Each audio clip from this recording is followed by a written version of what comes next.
So yeah, Christoph, that's my idea, man. That's my plans moving forward for this business. I don't really think you should do that. Why?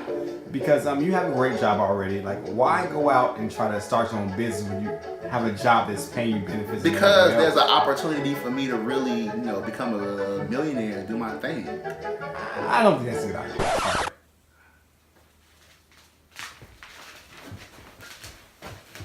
Bad idea.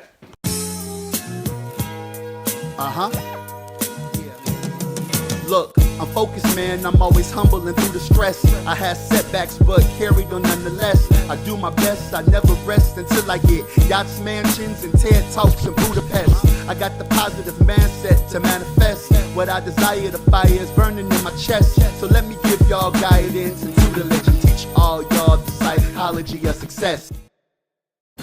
Whenever I work with entrepreneurs, I often hear the same story. Their family doesn't support them.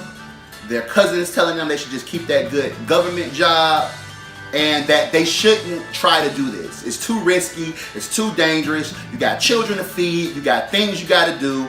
And launching this venture is selfish. It's inconsiderate. A variety of different things. But I'm here to tell you, it's not going to get better.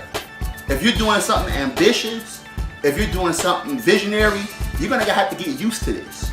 You're going to have to get used to being doubted. You're going to have to get used to being told that you can't do this. You're going to have to be used to getting told that this is impossible. I'm going to tell you why. People who are telling you these things aren't trying to hurt you. They're actually trying to protect you.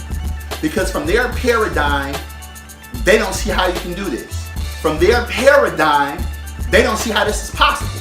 From their paradigm, the safest thing to do is just to get a job, work it, and just be comfortable and be safe. But I'm here to tell you that that's okay. And that when you hear that, that means that you may be coming up with something great. You may be on the verge of excellence. Why? Because visionaries see things that others don't see. So, think about this definition. Visionaries see things that others don't see. So, if other people see it, it's not visionary. So, if people are doubting you, if people are saying don't try this, if people are saying it's too risky, you may be on to something that's really, really big. And when I have an idea, I often look to the doubt as confirmation that I'm on to something big. I don't look to get pat on the back and say, Jason, that's a great idea. I want you to tell me, oh, this may not work. Or, oh, this is too risky. Because to me, that tells me that I'm being visionary. Because I'm seeing something that no one else sees. So, in order to take this path on being innovative and being visionary, you're going to have to be prepared to trust your inner voice before anybody else's. It's a lonely path, and you got to be prepared to take it. You got to learn to trust your own intuition. You got to learn to recognize that the voice within is louder than all of the voices on the outside. And even experts may doubt you, and then they can turn out to be wrong. So an example I like to use is Bessemer Venture Partners, their anti-portfolio. So their anti-portfolio is basically all the companies that they had an opportunity to invest in, but they doubted them and they missed out on that opportunity. And these names and these companies are some of the most innovative companies, some of the most popular brands out there. They didn't invest in Apple. They didn't invest in Google. They didn't invest in Facebook. They laughed at Airbnb, at FedEx, at PayPal. Now imagine if these individuals would have took that and said, well, maybe we shouldn't do this. Maybe we should just quit. The angel investors don't even want us. Or the VCs doesn't even want us, right?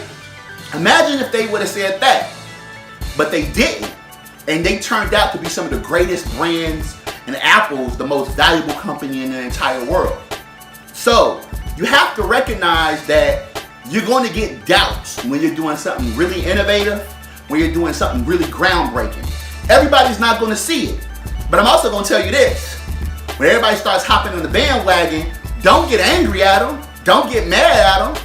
That's just how it happens by design. The reason they're hopping on the bandwagon is because you've gotten this idea that was in your head to a point where now it's tangible enough for them to see the trajectory.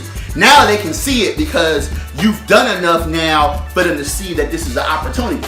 So don't get angry and say, well, you know, auntie, when I was trying to do this, you wasn't supporting me, or you ain't really my best friend because when I was trying to do this, you know, you didn't have my back. No, they were trying to protect you, but they operate from a different paradigm than you.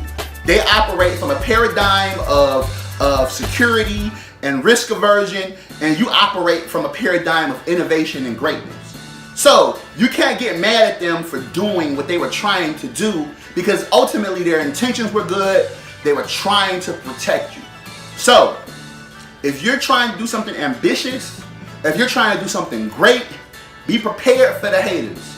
Be prepared for the doubters. Matter of fact, welcome them. Because if you're not getting that, then you're not really doing nothing that's innovative. And you know, you might as well just quit that shit. Jason William Johnson, The Psychology of Success. I'm out.